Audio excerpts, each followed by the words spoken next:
सल्तनत उस्मानिया में जिसे अरबों की सबसे पहली बगावत समझा जाता है, वो सुल्तान महमूद सानी के दौर में हुई।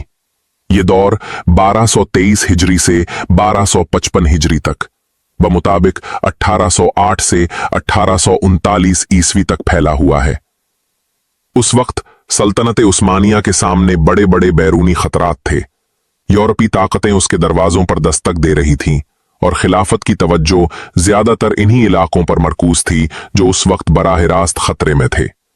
इसी दौरान हिजाज के चंद मफाद परस्त सरदार जो सादात खानदान से ताल्लुक रखते थे, अपने अपने मफाद के लिए अलग रास्ते पर चल निकले।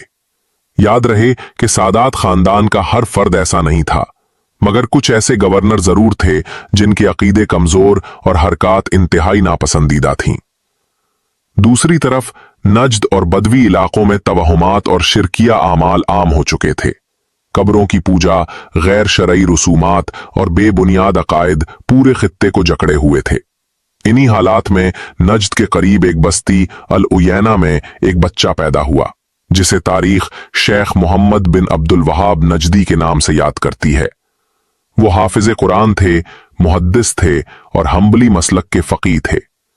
बचपन ही से उन्होंने अपने इलाके की हालत को करीब से देखा। अल उयैना ही में बिदात और खराफात का जोर था। वो उस सूरत हाल पर परेशान रहते और दिल में एक दर्द रखते कि किस तरह मुसलमानों को असल दीन की तरफ वापस लाया जाए। उन्होंने वीज़ो नसीहत के साथ साथ तसनीफ व तालीफ के जरिए भी इस्लाही कोशिशें शुरू की। उन्होंने लोगों को गुनाहों से बचने, तौहीद पर कायम रहने और खालिस सुन्नत की पैरवी करने की दावत दी।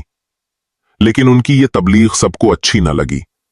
जो लोग सदियों से तवहुमात और बिदात को दीन समझ बैठे थे, उन्हें ये तालीमात एक नए दीन की तरह लगी। उनके मुखालिफ चंद मशाइख और वाइजीन जो अपने जाती असर व रसूख और दुनियावी मफादात के लिए लोगों को इन्हीं बिदात में लगाए रखना चाहते थे, सख्त दुश्मन बन गए। उन्होंने मकामी हुक्काम के कान भरे कि मोहम्मद बिन अब्दुल वहाब उनके इक्तदार पर कब्जा करना चाहते हैं। यूं एक इस्लाही तहरीक को नफरत की निगाह से देखा जाने लगा। मुखालिफीन ने इस तहरीक को उनके वालिद अब्दुल वहाब के नाम से मंसूब करके उसे वहाबियत का ताना देना शुरू कर दिया। हालांकि यह तहरीक सिर्फ और सिर्फ कुरान और सुन्नत की दावत थी। इन हालात में अल्लाह ने उनके लिए एक मददगार खड़ा किया। बदुओं के एक अमीर मोहम्मद बिन सऊद शेख मोहम्मद की तालीमात से मुतासिर हुए और उनके साथ शामिल हो गए। इस इत्तेहाद के बाद इस तहरीक को सिर्फ इल्मी और तबलीगी ताकत ही नहीं बल्कि अस्करी कुव्वत भी हासिल हो गई। अब तहरीक के हामी और मुखालिफ खुलकर आमने सामने आ गए।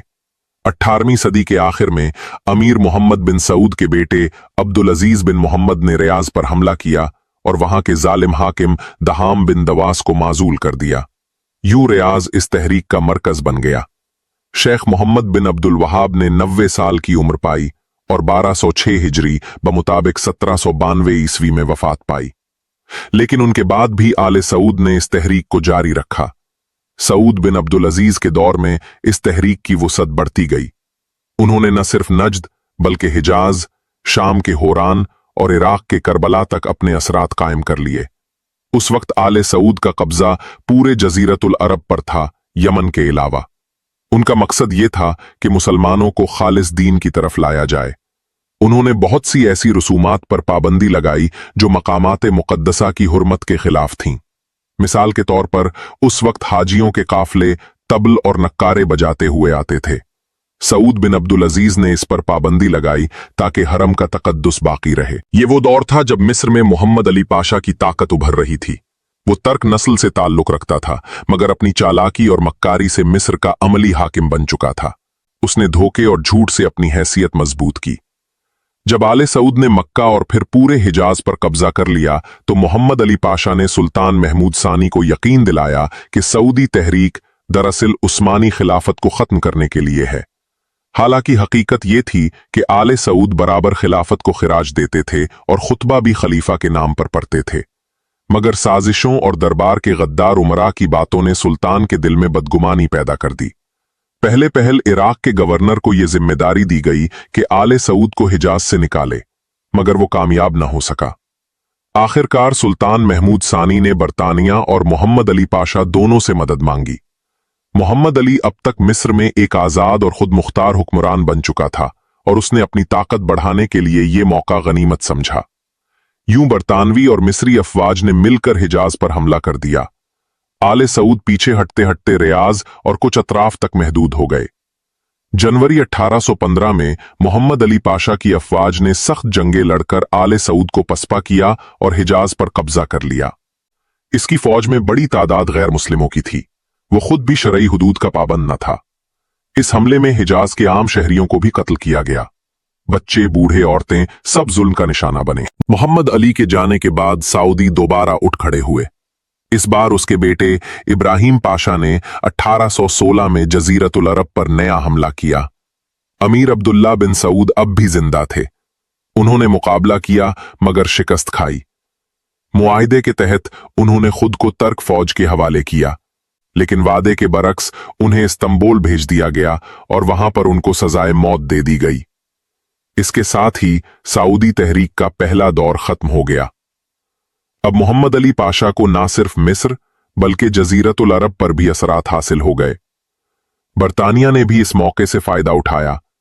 उन्होंने तर्क और अरब के दरमियान मुनाफरत को और बढ़ाया ताकि मुसलमान आपस में लड़ते रहें और कभी मुत्तहिद न हो सकें। सुल्तान महमूद सानी इस वक्त बैरूनी दबाव और दीगर मसाइल में घिरा हुआ था।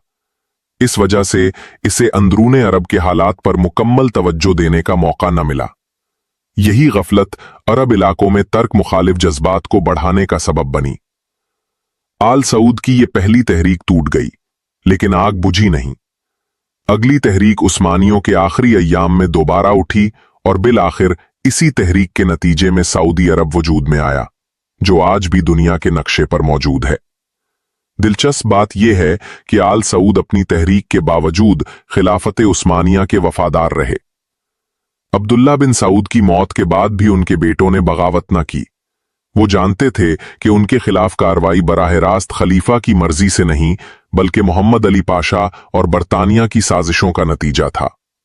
लेकिन वक्त गुजरने के साथ तर्क और अरब के दरमियान दुराड़ें बढ़ती गईं और तुर्क अरब मुनाफरत एक ऐसी आग बन गई जिसने खिलाफत के जवाल को और तेज कर दिया। ये था सल्तनत उस्मानिया की कहानी का वो बाब जहां अरब सरजमीन पर पहली बड़ी बगावत सामने आई।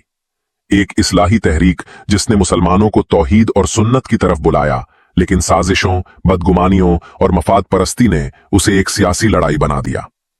नतीजा ये निकला कि खिलाफत कमजोर हो गई और दुश्मनों के लिए नए रास्ते खुल गए।